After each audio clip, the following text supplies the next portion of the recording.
Pangeran Katak dan Bunga Ajaib. Di sebuah kolam yang berkilauan, hiduplah seorang pangeran katak bernama Kiko. Ia memiliki mahkota terkecil yang terbuat dari setetes embun, tetapi ia adalah pangeran yang paling kesepian di seluruh dunia. Suatu hari, seekor kura-kura tua yang bijaksana memberitahunya tentang sebuah legenda. Di puncak gunung tertinggi, katanya, tumbuh bunga harapan ajaib yang bisa mengabulkan satu permintaan. Hati Kiko melonjak gembira. Ia akan menemukan bunga itu dan berharap untuk menjadi pangeran manusia lagi. Ia yakin, sebagai manusia, ia tidak akan pernah kesepian. Perjalanannya dimulai di rawa berbisik. Kabut tebal menyelimuti segalanya, dan suara-suara aneh terdengar dari air yang keruh. Tiba-tiba, seekor katak banteng raksasa bernama Raja Kroak menghalangi jalannya. "Tidak ada yang boleh melewati rawaku," teriaknya dengan suara serak. Kiko memperhatikan bahwa suara Raja Kroak terdengar sakit. Ia melihat beberapa tetes embun madu yang menenangkan di atas daun di dekatnya. "Mungkin ini bisa membantu suaramu," kata Kiko sambil menawarkannya. Raja Kroak meminumnya dan suaranya menjadi jernih kembali. Dengan rasa terima kasih, ia menunjukkan jalan yang aman kepada Kiko untuk melewati rawa.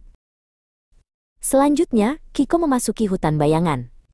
Di sana sangat gelap, ia bertemu dengan Bara, seekor kunang-kunang kecil yang takut kegelapan karena cahayanya sangat redup.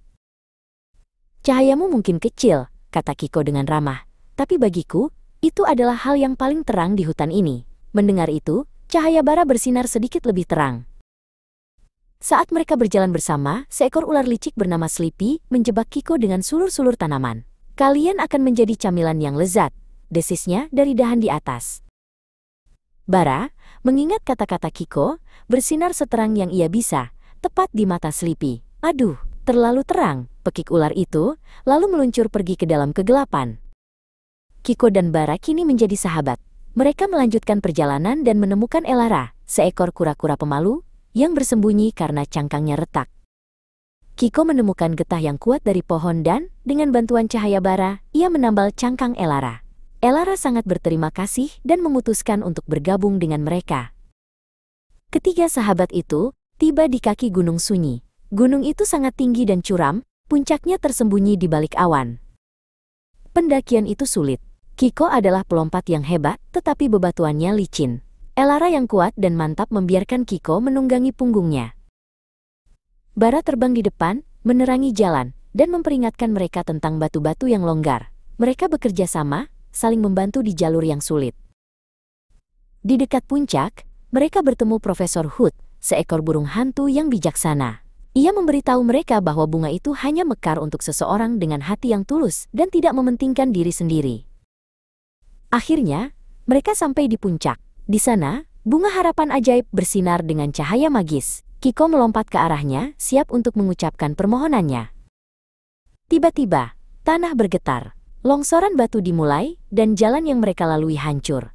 Bara dan Elara terperangkap di langkan yang hampir runtuh. Kiko menatap bunga itu, lalu ke teman-temannya. Ia tahu apa yang harus ia lakukan. Tanpa ragu-ragu, ia membuat keputusan. "Aku berharap teman-temanku selamat," teriaknya ke arah bunga. Bunga itu bersinar terang, dan jembatan cahaya ajaib muncul, membawa Bara dan Elara ke tempat yang aman di samping Kiko.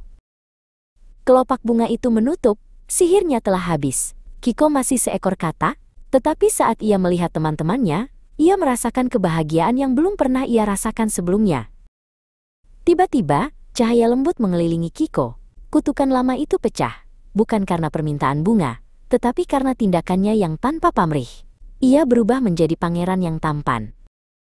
"Terima kasih," kata Pangeran Kiko kepada mereka, "tetapi keinginanku yang sebenarnya sudah terkabul. Aku menemukan teman."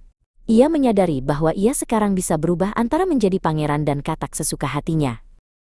Pangeran Kiko kembali ke kolamnya, tetapi ia tidak pernah kesepian lagi.